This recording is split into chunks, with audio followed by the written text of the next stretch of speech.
Hello, everyone. Welcome to another episode of the Giant Take Podcast. Giants lose 14-9. Buffalo wins 1-5 in the season. Not the way I expected this one to go at all. Get our hopes and dreams crushed by a late PI call that was never a thing and wasn't visible. And I'm tired, not just because it's Monday morning at 12:07 a.m., but because this team is just, they make me feel tired. Although I'll try and bring as much anger and energy into this podcast as I'm sure Giants fans want me to. But I have to start off mellow. I have to get into it a little bit. My name is Josh, and I'm joined by my friend and co-host Alex. If you're new here, we appreciate you joining us. Recaps and previews throughout this season as well as previous seasons. And, don't worry. As long as the Giants keep losing, we will still be here and won't go anywhere. Alex, how are we doing? It just gets worse every week. We look more and more depressed every week. And I can see that. I'm sure everyone could see that. I am currently sitting back in my chair. I'm not even sitting up. I'm depressed. It's just, I don't even know. There's nowhere to even begin. It's pain. It's just pain. I'm quoting Jameis Winston there. I'm not sure if people have seen that famous whatever interview after he's like, it's just pain. It's just pain. Anyway, no one cares about that. But it's rough being a Giants fan, and to lose in that fashion, the hope was there, and I'm left speechless, to be completely honest. And there's nothing that I can say or Josh can say that's going to make this not feel completely awful, even though there were a ton of positives in today's game, especially on the defensive side of the ball, but it just doesn't matter, because if they'd won the game, the season's alive. And if they lose the game, which they did, the season's over. So the season's over. So it doesn't really matter that Bobby Okereke was outstanding and probably one of the best individual linebacker performances from an inside guy that I've seen in years. But it doesn't matter. It doesn't matter. When you execute poorly at the end of the first half like that, and then obviously you execute poorly from the 1 yard line with the chance to beat the Buffalo Bills, it doesn't really matter what your defense does if your offense just cannot get it done when it matters the most. With Tyrod Taylor under center, with Daniel Jones under center, with Saquon Barkley, without Saquon Barkley, with Andrew Thomas, without Andrew Thomas, it just doesn't matter. This team is fundamentally flawed on the offensive side of the ball currently, and that's just the way it is. I was joking with Josh. I was sick. I've been sick. I am still sick, as I was last episode. I was feeling better. I was telling Josh I was feeling better this evening before the game. I was kind of feeling like, my cough's going away. I'm not as sniffly. As soon as the Giants game ends, or as the Giants game goes on, I start coughing. I'm sneezing again. I'm sniffly again. This team is making me ill. And I think mentally, physically, whatever it may be for everyone, it's not healthy to go on like this. Yeah, well, Alex, I might fall asleep. So, if you see my eyes start closing, just yell at me to wake up. I just like you said, I don't even know if you said this. It's just a loss for words to describe this game. I mean, I do want to do our normal offense-defense split, and there is stuff to point out, but we do the headlines first, and the headline is the 2 plays that Chris Collinsworth mentioned on NBC's broadcast, and that was the play to end the half and the play to end the game. And that's really what this one came down to. The play to end the half was the Giants running the ball, Tyrod Taylor not, and the whole Giants team not getting up to the line in time to spike it in order to have a chance at a touchdown from the 1 yard line or take a field goal. If that team, the Giants team, took a field goal to end half and got that ball spiked in time, this game could have ended with a field goal and a 15-14 win for the Giants. That does not happen. Clock hits 00. Dable has a word with Tyrod Taylor walking or running into the locker room. Second half, final play of the game, same yard line, exact same opportunity for the Giants, except this time it's a play that they have and they need a touchdown. So it wasn't a worry about the clock. Clock was already at 0-0, funny enough, but they get that PI call. You now have a free play here, basically. It does not matter how much time is left to end the game. Saquon Barkley lines up. What would that be, Alex? That's he's split back. What is that? I formation? What play are you talking? Sorry, what the play? Final play of the game. Tyrod Taylor's under game, center. Yeah. Barkley about a few yards, 5 yards behind him in the backfield. I think that's gotta run the goddamn ball at that point. Saquon Barkley's been your best player. I'm sorry I'm taking this from you, but Saquon Barkley's been your best player up to that point. Yes, the run game hasn't been super successful, but neither is the pass game. And just that play design, you're always running out of room with that play design, especially if you have a man on you. It's different when like Derrick Henry, I know this is it's a similar-ish play to where Derrick Henry like kind of does the direct snap and then he like just tosses it over and there's just some guy standing in the end zone wide open. But you're always running out of room when you're throwing it to the back of the end zone. Darren Waller is covered, arguably maybe PI, maybe not, but still it's just bad play calling no matter what. There's no maybe. It was 100% a PI call.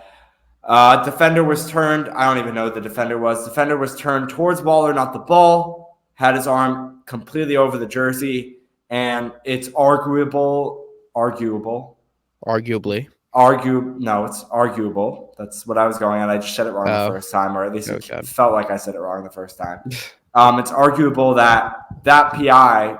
It's not even arguable. What am I even talking about? That PI that wasn't called was worse than the pass interference that was called for the Giants getting set up at the 1 yard line. Defender has his eyes staring at Waller, not the ball. Defender has his arm draped over Waller's jersey, pulling his jersey, grabbing on his jersey. That is a pass interference call. NBC in the post game brought their rules analyst on, and he was a referee in the Super Bowl 3 times, and he did in fact agree that it was a pass interference call missed on the field. So I'm sure the NFL will release a statement saying that call was wrong at some point throughout the week. Not like it matters at this point. The Giants lost. It's over.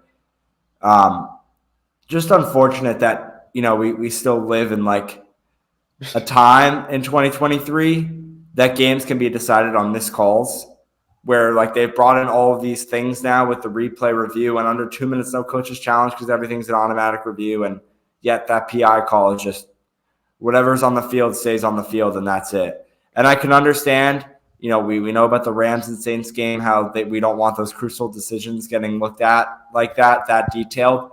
But I mean, come on. That's basic, like a basic officiating. I mean, I know those referees get trained for years, probably, if not months, if not years, on how to be a successful referee in the NFL. And 101 is if they're tugging on the jersey while the receiver's trying to go up for the ball. He was blocking Waller's hand. That's why Waller had to go up for a one-handed catch, because he could not physically bring his other hand up to try and grab the ball. That is pass interference 101. I could be on the field wearing my zebra jersey and call that PI. That's simple, basic stuff. Anyway, Alex, back to your point about the run thing. You just have to hope your offensive line is able to block that. That's why it's a little sketchy. But for the Giants, if they're going to pass it, to only have one option in Waller, to not even throw maybe like a 3 wide receiver package out there, a 2 to the left, 1 to the right, Waller in the slot type of deal, and go slants or something. But just to have Barkley under center, all those people blocking, and just have the one route, like at least maybe have like a backup plan if Waller's not open. I know we're two we're two people behind the scenes recording a podcast talking about the play call, and we have no experience calling plays. We're not Mike Kafka. I understand that. We're not good at Madden play calling, though. We're not. We don't have 5 to 10 years of NFL experience, but I think every Giant fan will agree. I tweeted out right after I said that was the call. Like that was it. It didn't make sense because Wan'Dale Robinson, up to that point, him and Jalen Hyatt had kind of been Tyrod Taylor's go-to, Darius Slayton as well, but more for the deep ball. So it wasn't that type of situation. But Wan'Dale Robinson Jalen Hyatt, when you've needed those third downs, those fourth downs, 4th down and 8, 3rd down and 5, 3rd down and 2, 4th and 2, whatever it may be. Those were the guys who were producing at that time. And I just felt like if you could draw something up for Wandale or Jalen Hyatt, kind of scheme something up for them, I feel like that would have been a better play call. Not Darren Waller, who, granted had a couple of catches in this game, but nothing like mind blowing that he was doing. It wasn't like he was on a hot streak of catches on that drive. And I think it didn't really make sense. And obviously running the ball is an option. Of course, you run the ball and he gets stuffed, then everyone's going to say, why the hell did you run the ball? And you should have passed the ball.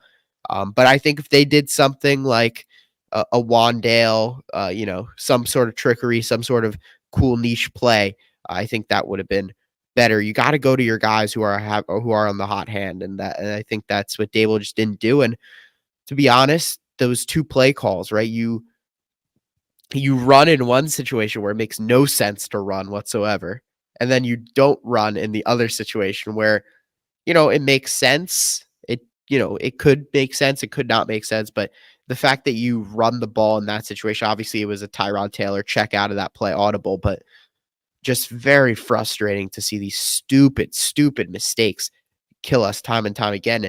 No matter what, it was PI, it wasn't PI, whatever it may be, you can't execute so poorly at the 1 yard line. It's not possible. What should have been at least 5 snaps on the 1 yard line, the 4 downs in the first half, and obviously that one play, last play of the game, was 2 plays, 1 run, and 1 weird play call towards the back end of the end zone. So it just none of it made sense. None of it was right. And as much as the officiating was very bad today and not in the Giants' favor at all whatsoever, you think about the roughing the passer by Okereke, probably the worst roughing the passer call I've ever seen in my life. I couldn't even believe my eyes. But it's just, you got to be able, when you can control certain things in a football game, how you execute offensively, and the Giants just couldn't do that. And Saquon Barkley carried them as much as he could. Tyrod Taylor was able to make some pretty clutch throws. Jalen Hyatt, Slayton, Wandale all getting involved, but that O-line, it's not a cohesive unit. We see individual plays that are promising. We see, oh, that was a nice play call, that was a nice executed play, but we don't get nicely executed drives. We can't get full, complete drives, and that's the problem. And if you can't do that, you cannot function as an NFL offense, and that's really just the problem there. And this team ends with 9 points, Alex. So you know what that means. Another game without a touchdown, and it was in the broadcast. How long it was, I don't know, 200 something minutes since the Giants have scored their last offensive touchdown. If you now think about it, I believe it was still in elementary school when they scored a touchdown last, I think. I think it was Matt Burrito's run for a touchdown against the 49ers was the last offensive touchdown this team had, if I'm not mistaken, when the Giants played the 49ers, which was what? On prime time. Giants. How many games was that ago? I don't even remember. It's that was like 4 games ago. So the Bills, the Dolphins before that, the Seahawks before that, prime time. 49ers before that, prime time, Thursday Night Football, September 21st. The Giants' next game will be Sunday, September 22nd, so it will be past a full month when the Giants play their next game next Sunday, and you can say that they hadn't scored an offensive touchdown in a month. Let's go to the offense. Speaking of, Tyrod Taylor showing that so far this season, he's a better player than Daniel Jones. 24 for 36, 200 yards, 0 touchdowns, 0 interceptions. I'm joking about that, but I do have to say that the mobility makes me feel so much more comfortable with Taylor than it does with Jones in the backfield. And don't get me wrong, Jones can run, but just the overall effort. He's not agile, though. Tyrod Taylor is agile, and he can kind of slip out of tackles. He can make things happen, Alex. Exactly. That's really what it is. And you see that from how our receivers, how our receiver stats look. So Saquon Barkley, 24 carries, 93 yards. He looked pretty good and seemed like the injury was not occurring or did not play a factor in this game, which was good. Tyrod Taylor also ran the ball 5 times for 24 yards. Look how spread out this offense is with Taylor in the backfield. Darius Slayton, 4 catches for 69 yards. Wan'Dale Robinson, 8 catches for 62 yards. Darren Waller, 5 catches for 43 yards. Jalen Hyatt, 3 catches for 21 yards. Saquon went nowhere for 4 catches, but that's besides the point. With Tyrod, like we kept on saying when Jones was under center that what is going on? Like we brought in these wide receiver weapons over free agency, or we drafted Jalen Hyatt, or the Darren Waller trade, obviously. Where are they? Like, why aren't they making an impact? Are they just getting covered? Is Jones just not doing enough? Is the offensive line? And I think Shore was a mix of the O-line and Jones's ability, but a new quarterback comes in and just immediately all of these options get thrown to equally. And we have, like I said, like a really nice shared connection with a bunch of different guys, all getting at least 3 catches in Hyatt, Waller, Robinson, and Slayton. Isn't that a little funny to anyone? Like, maybe it's the Bills' defense, but the Bills' defense is a quality defense. Like, there's nothing wrong with this Bills' defense. I believe they lead the league in sacks. And I think the Giants only allowed 3 in this game, by the way. So that's what I have to say about that. Alex, you can respond, and then let's move to the O-line. I don't know. I don't really have anything to add on to that, to be completely honest, and I'll just move on to the O-line. I think there's only so much you can do. Justin Pugh came right off the couch, and he went to guard, and then he went to left tackle. Left tackle was certainly a struggle. I thought he was pretty good at guard. But then Azudu goes down, and I don't know why you don't bring in, what's his name, Jalen Mayfield or whatever. I don't care how bad he is. At least he's a tackle. And you can put him in there, and maybe he can do a little bit better. But yeah, it was rough. I thought the O-line wasn't diabolically terrible. I thought they were just terrible. So that, not as bad as usual. So I don't know. It's rough when you just don't have any of these players. You got to hope JMS comes back soon. Andrew Thomas comes back soon.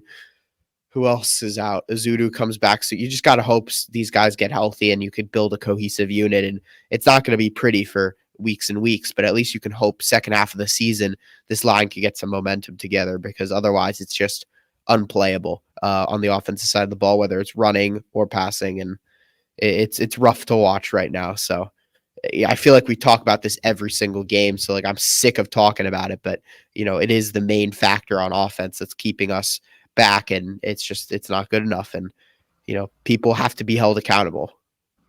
All right. Well, you might not have something to say about it, but I do. Jones said to NBC that he's going to try and be healthy next week to play against the Commanders. Do you start him? Because right now, with the way Tyrod Taylor rolled out there for this one game, you have to. He's the starting quarterback. I understand. If he's that. Healthy, you play him. One got a contract, one didn't. But if Daniel Jones goes out there and plays poorly again, I would heavily debate. And the Giants lose the game to the Commanders, by the way, and move to 1-6. I would heavily debate putting Tyrod Taylor in the following game after that and just seeing what happens. Because at that point, you're playing the Jets in the New York rivalry game, which means absolutely nothing because your team is 1-6.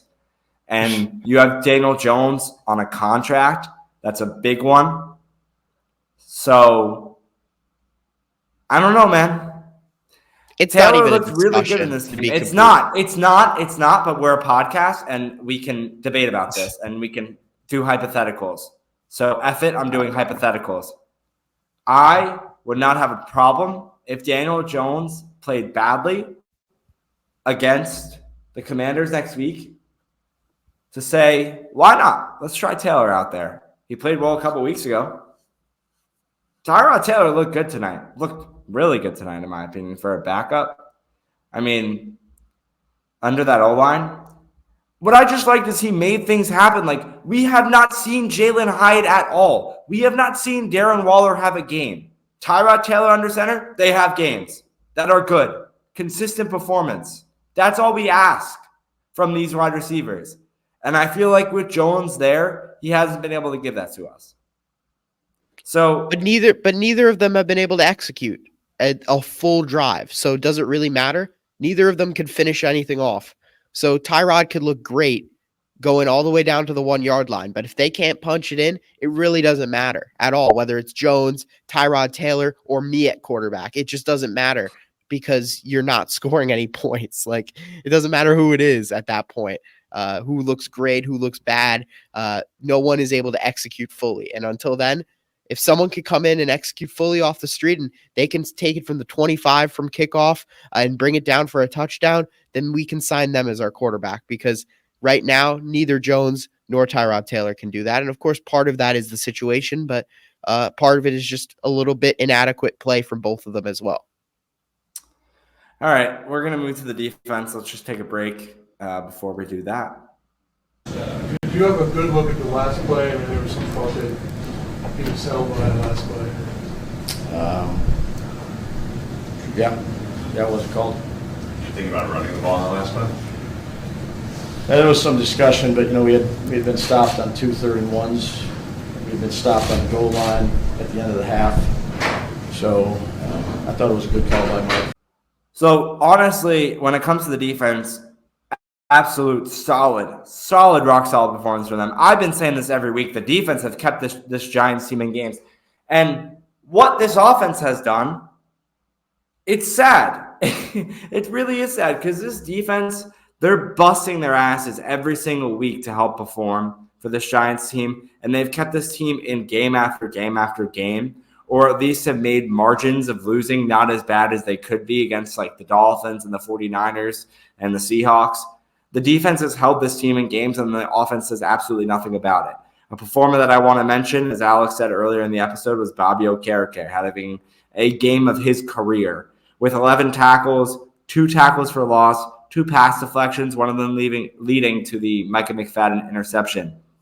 I think the Giants came into punch the ball out too for that McFadden fumble recovery. Yes. I think it was a game or two ago that the Giants had no turnovers on the year. And then Bobby Okereke said, I'm going to change that. And I feel like this team, ever since, like, what was it? The pick 6, I think, was the first one against the Dolphins, if I'm not mistaken.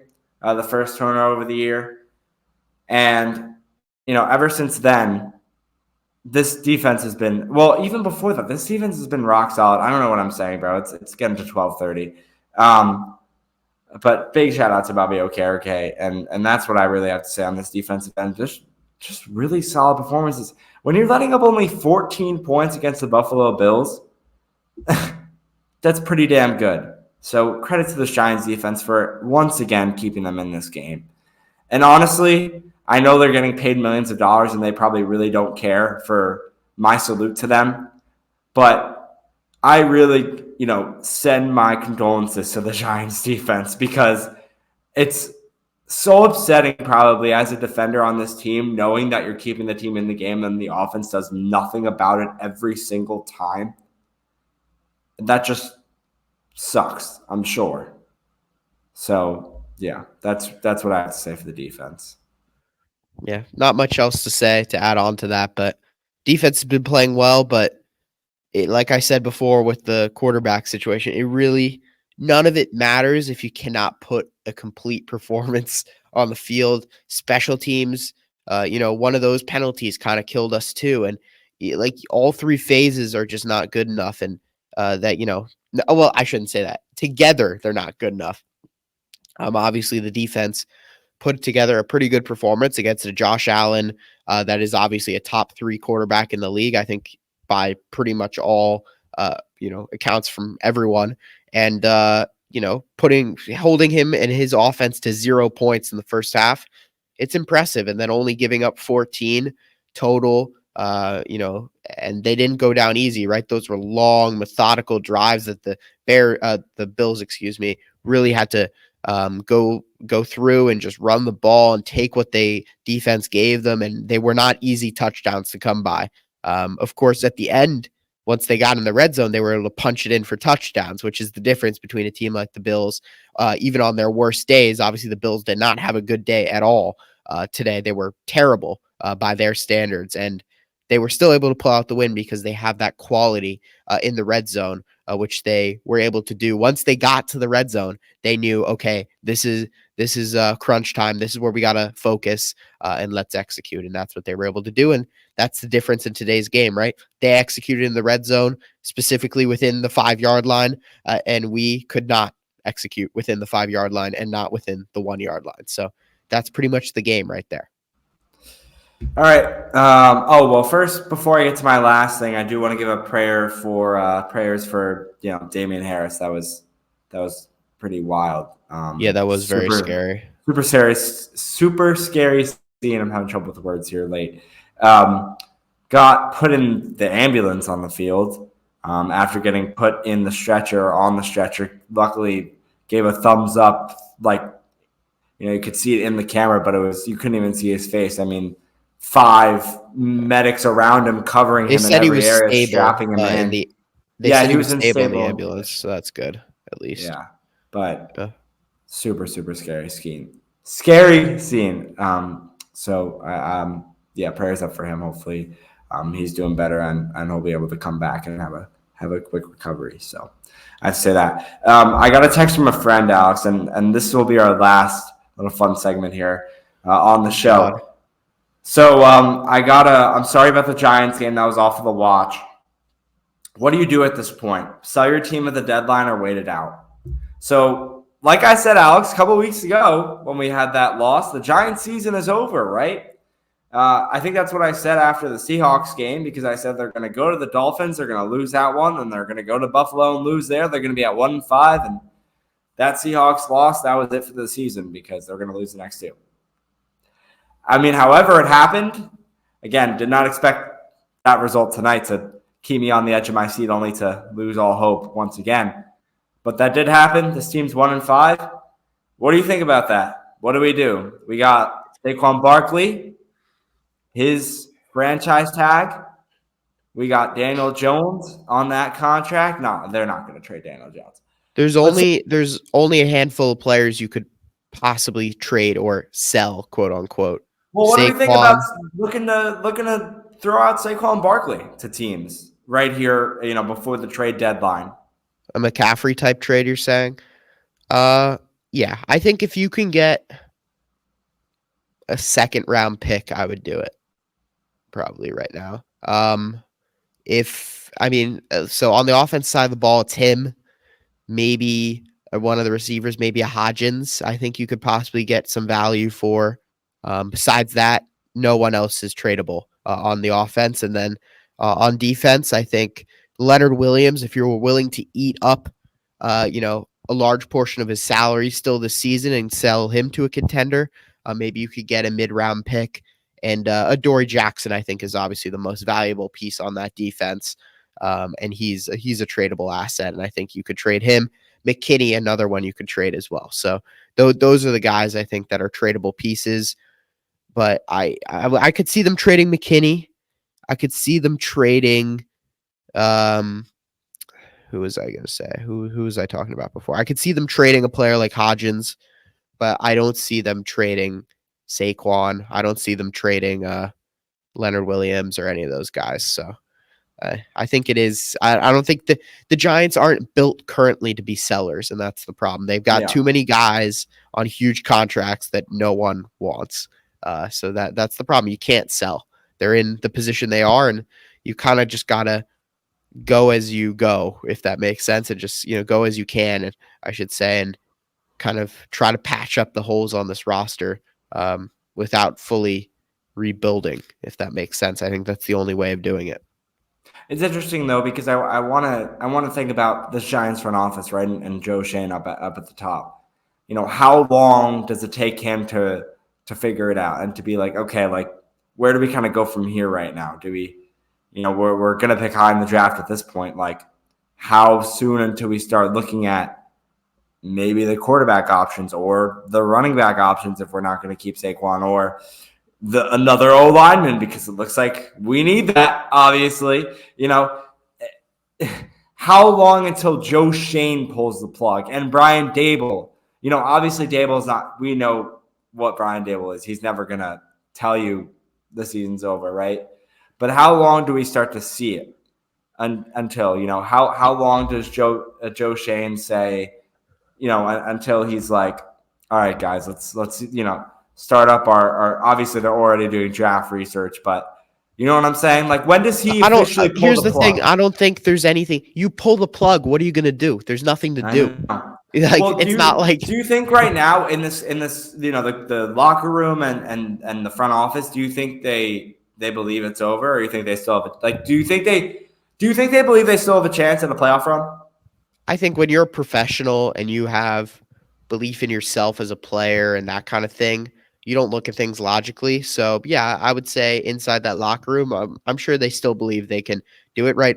1-5 is not a death sentence, per se. It's not like they are 1-10 right now. If they're 1-10, then they all know the season's over. But hypothetically, you could win the next 3 or 4 games in a row. Now you're back in the playoff race. That's not going to happen. That's why we're saying it's over.